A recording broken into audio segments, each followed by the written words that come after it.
What's up, guys? I have a friend of mine who recommended basically that I make this episode, or like more or less the topic of this episode, and that is crappy situations and relationships, and mainly the idea is that relationships that are not worth it. And I have a few, I have a few relationships that I have been in with people that are definitely not worth it, and not worth your time or your energy, or anything at all for that matter. So let's just get it right into it and start off with the first couple of ones. So the main what they basically detailed was relationships that aren't worth it, in the sense that they take too much rather than giving you back. Because a relationship, and when you're in a relationship with somebody, whether it's just a friendship or it's something like a boyfriend or a girlfriend or whatever you want to call it, you want to get, as a person and as an individual, you want to get out as much as you put in. And that's all that you can really ask for with a relationship, whether that's even like a business relationship or an intimate relationship, or like whatever. It doesn't even matter what type of relationship it is. You want to reap the benefits of something, no matter what. So one relationship that I can tell you right now is bad is, and this is kind of like an umbrella statement, but a toxic relationship. Now, there are lots of toxic relationships that exist, and the main reason I'm talking about toxic itself is that toxic relationships themselves, just in the general form, they drain your psyche and drain your energy, and basically when you're in this relationship with somebody, you're putting a lot of effort in, but you're not getting anything back, like legit nothing. And what happens a lot of times is you get demoralized, and you just become like, you're trying so hard to make it work, but there's no point, because in the long run, nothing's gonna happen. You know what I mean? One relationship that I've actually been in myself is being on the hook. And if you really want a good detail about what being on the hook means, there's an episode of How I Met Your Mother that completely explains it. So I just gotta make sure my microphone's still in, because I got kind of scared there. Being on the hook is essentially where someone is like, I like you, but doesn't want to get in a relationship with you because they want you to be there in case they don't find anybody else for their time being. So let's just say that girl A really likes girl or boy A, but she doesn't like know if he's like the one per se. So she basically puts him on the hook and basically like leads him on and keeps leading him on, and he's under the impression that he's going to become something with her. Meanwhile, she's looking around at the other guys still, and like still being flirty with other guys, looking for somebody else. So being on the hook is just like, once you realize that you're on the hook, that's the moment where you gotta just be like, I'm out. And you just have to tell yourself that. And you don't really have to tell yourself that. More, you basically have to make it, apparent to the person who's putting you on the hook, because no one wants to be on the hook in the first place. Being on the hook in the first place is the worst thing ever. And I can tell you that with personal experience. It hurts so much, and it demoralizes your psyche, and it demoralizes your energy, and basically everything about you just becomes like super like demoralized. There's not a huge way to like represent that with like a vocabulary word, I guess. It's just like, it's really just degrading, and it's kind of like it just sucks to know that you're on the hook and that you're just there because someone wants to find someone better. The next one is being in the friend zone. Now, I'm pretty sure everybody knows what being in the friend zone is. It's where you're basically like a caterer to somebody, like you're like their best friend, and they never want to be anything more than a best friend, yet you want to do something. You want to be more than friends with them, but they're like, no, like, I don't want to be more than friends with you. Like, you're literally just gonna be my friend. You can go to be my best friend, like we can hang out all the time, but we can never be intimate. We can never sort of be in that way, like have a friendship in that way, a relationship in that way. So being in the friend zone is an obvious, like, no one likes being there. Especially, I think people like being in the friend zone if they're just friends, but at that point you're not even in the friend zone. A friend zone is more of just like a rule and a restriction to somebody. So obviously if you're in the friend zone, it's because you were trying to become someone's partner.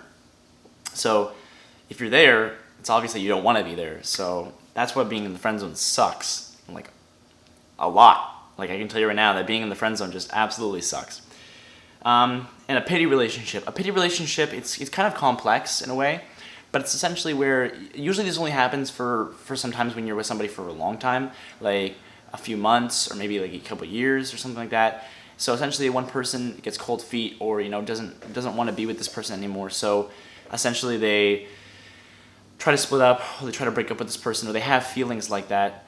and when they try to leave, obviously when you're in a relationship with somebody for a long time, you build a personal connection, and that other person who's with you, and they realize that you're leaving, they don't want you to leave, so they will do anything to make sure you stay. And I can tell you right now that a pity relationship, I've never been in a pity relationship, but I know people who have been in pity relationships. More than a few of my friends have been in pity relationships. And the way it works is the person who is with the person they're leaving basically feels bad that this person is going to be by themselves, or like that they won't have them anymore, that they're breaking up with them in the first place. So they stay with them, but it's more or less just to fulfill that person and less to fulfill that person. And I mean, sometimes pity relationships work out, and maybe a relationship, they didn't like see eye to eye about something and something needs to be said.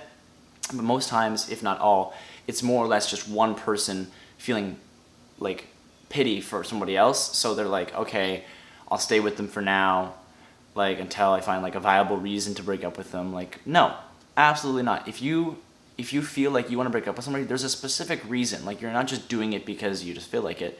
I mean, in some situations there is, but if you're with somebody for a long time and you want to break up with somebody, there's usually a valuable reason behind it. And even if not that, even if you just like don't want to be with them anymore, it's valid that you feel that way. So that's just like, sometimes that's just, it's just not worth it, honestly. Really, like, pity relationships are not worth it. It's you're lying to yourself, because you're basically like you're making a lie the truth, and then you're also making the person who you're with like believe that you're still into them as much as you were, if you were as much as you are now. But and then the last one is the long distance relationship, and I'm pretty sure most people know by now that long distance relationships more than often do not work. And the main reason is just fear. Main reason is fear, and that anxious feeling that person, that you can't like see what that person's doing or control it, or be there to react to it accordingly. And I've been in a sort of long distance relationship. It wasn't super long distance, but it was long enough distance that I couldn't visit this person like every single day, or hang out with them every week. So that's a main problem. But long distance relationships don't work for the sole reason that you don't know what that person is doing. And I mean, as much as you can trust somebody else, it sucks knowing that you can't do anything if something does happen. And just all of a sudden it got really dark in my room. I don't know why. I also didn't say, but I'm actually out in the living room right now because we have family and friends visiting. So yeah, there's that. But long distance relationships don't work. They're not worth it. You're waiting a long time, and then on top of that, the fear that this person will do something like to cheat on you or something like that, or be unfaithful. There's that fear, but there's also the fear that you will develop some feelings for somebody else because that person's not there for you. And that happens. That really does happen. And it's scary because you're like, I'm never going to be unfaithful. I'm never going to cheat. I'm never going to do this. But then you don't know when you're in that feeling, like you haven't had, needs being fulfilled, in one way or another. Whether it's like just, physical contact with that person, just like hugging them or like kissing them or whatever.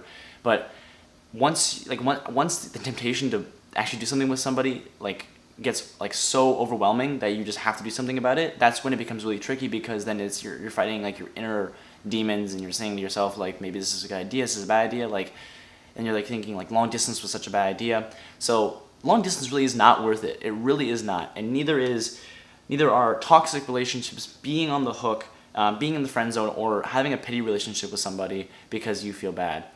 Make yourself happy, put yourself in a happy position, and if that means that you have to hurt somebody else or temporarily tell someone the truth or hurt them in one way or another, like, telling the truth is so much better than lying, because lying is like tenfold if I was to tell somebody something and it would hurt them, that would suck a lot. But if I lied to them and then told them down the road, when maybe our friendship got more developed, and then I told them the truth, then it would be like tenfold from that moment that I decided not to tell them. Because at that moment, when you tell them the truth after putting your trust, after they put their trust in you, that's tricky.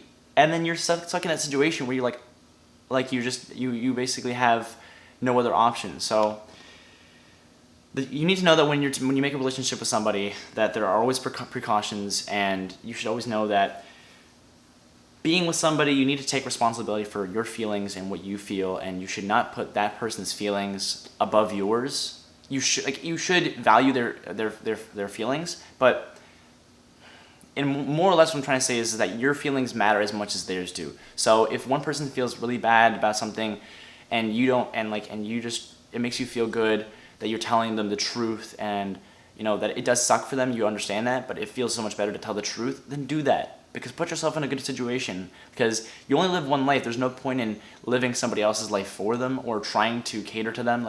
There really is no point, and it's not worth it. So I thank you guys for watching this episode of Daily Dylan, episode 13, I believe.